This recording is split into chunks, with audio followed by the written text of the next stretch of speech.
శుభోదయం.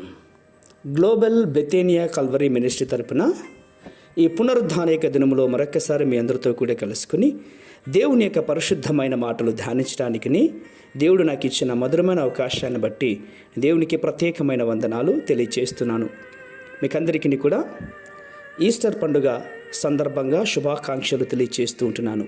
చూద్దాం, ఈరోజు కూడా పరిశుద్ధమైన వేద గ్రంథంలో నుండి మరొక చక్కటి మాటను చదువుకుందామండి. మొదటి యోహానుకు రాసిన పత్రిక 1వ అధ్యాయము 7వ వచనాన్ని నేను చదువుతున్నాను. దయచేసి గమనించండి. మొదటి యోహానుకు రాసిన పత్రిక 1వ అధ్యాయము 7వ వచనము.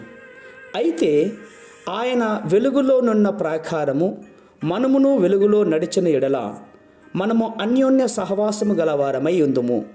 అప్పుడు ఆయన కుమారుడైన యేసు రక్తము ప్రతి పాపము నుండి మనలను పవిత్రులుగా చేయును. దేవునికి స్తోత్రం కలుగునుగాక. అవును ప్రియమైనటువంటి సహోదర సహోదరులారా, ఈ వాక్యమును బట్టి అప్పుడు యేసు రక్తము ప్రతి పాపము నుండి మనలను పవిత్రులుగా చేయును అని అంటోంది. అప్పుడు అంటే ఎప్పుడు? ఆయనతో సహవాసము చేసినప్పుడు మనము పవిత్రపరచబడతాం. మనము ఎంత లోతైన సహవాసం చేస్తామో అంత లోతుగా పరిశుద్ధపరచబడతాం. మనము ఎంతగా పరిశుద్ధపరచబడతామో అంతగా మనలో పరిశుద్ధాత్ముడు పనిచేస్తాడు. ఎంతగా పరిశుద్ధాత్మ పనిచేస్తాడో అంతగా శత్రువుపై విజయం సాధించగలుగుతాం.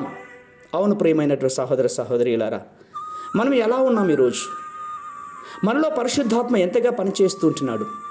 ఎంతగా శత్రువును అధిగమించగలుగుతుంటున్నాం? ఈరోజు మన బాధ్యత అంతా కూడా మనము దేవునితో సహవాసం చేయటమే, దేవునితో గడపటమే. దేవునితో అధికమైనటువంటి సమయం గడిపినట్లయితే ఆయన తప్పకుండా మనతో మాట్లాడి మనల్ని ప్రేరేపిస్తాడు, మనకు సహాయం చేస్తాడు, మనకు తోడుగా ఉంటాడు. ఆయనకి ఎంత సమీపంగా ఉంటావో అంత మంచిది.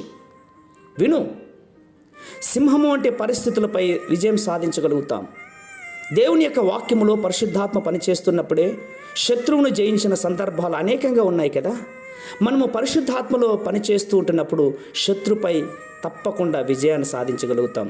అందువలన మనం ఎల్లప్పుడూ కూడా శత్రుపై విజయం సాధించాలంటే దేవునికి సమీపముగా ఉండాలి, ఆయన రక్తముతో కడగబడిన వారమై ఉండాలి. అందుకోసమే ఆయన ఈ 3వ దినమునే సమాధిని గెలిచినటువంటి దేవుడు, అపవాదిని ఓడించినటువంటి దేవుడు. అలాంటి దేవునితో మనం ఎప్పుడు కూడా ఉండడానికి ఇష్టపడదాం. సదాకాలము దేవుడు మనకు సహాయం చేసి తోడయ్యండి నడిపించునుగాక. పరిశుద్ధమైన మా ప్రియ పరలోకపు తండ్రి, నిజమేనాయనా ఈ మాటలు వింటున్న బిడ్డలందరూ కూడా ఇంతవరకు చీకటిలో ఉన్నారేమో, మరి ఈ రోజు నుండి మీ వెలుగులో ప్రకాశవంతమైనటువంటి వెలుగుతో బిడ్డలు నింపబడుటకు సహాయం చేస్తారని విశ్వాసంగా నమ్మొచ్చు. చిన్న ప్రార్థనను మా రక్షకులను యేసయ్య బట్టి అడిగి వేడుకలు పొందుచున్నాం మా తండ్రి. Amen, amen, amen.